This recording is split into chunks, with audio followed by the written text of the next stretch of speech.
Ever wondered how the value-added tax, or VAT, works in the heart of East Africa, Uganda? Well, buckle up because we're about to dive into the world of taxes. At its core, VAT is a consumption tax placed on a product whenever value is added at each stage of the supply chain, from production to the point of sale. Think of it like a relay race where each participant adds a little bit to the overall journey. But in this case, the baton is your product and the runners are the stages of production and distribution. In Uganda, this system isn't any different. The standard VAT rate is set at 18%, which is levied on the import of goods, supply of goods, and provision of services. However, it's not all as straightforward as it seems. There are exceptions to this rule. Certain goods and services, such as educational materials and medical services, are exempt from VAT to ensure affordability for the Ugandan population.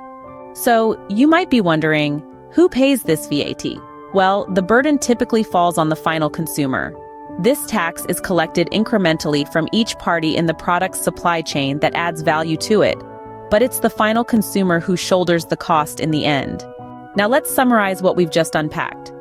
VAT in Uganda is an 18% tax levied on goods and services, with certain exceptions for essential services.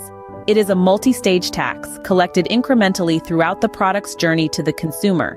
And finally, while it might be collected from various parties in the supply chain, it's the final consumer who ultimately pays the VAT.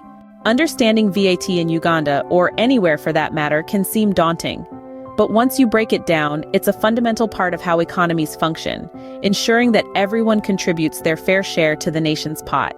So the next time you're in Uganda and you buy something, remember, you're not just paying for a product or service, you're also contributing to the country's economy.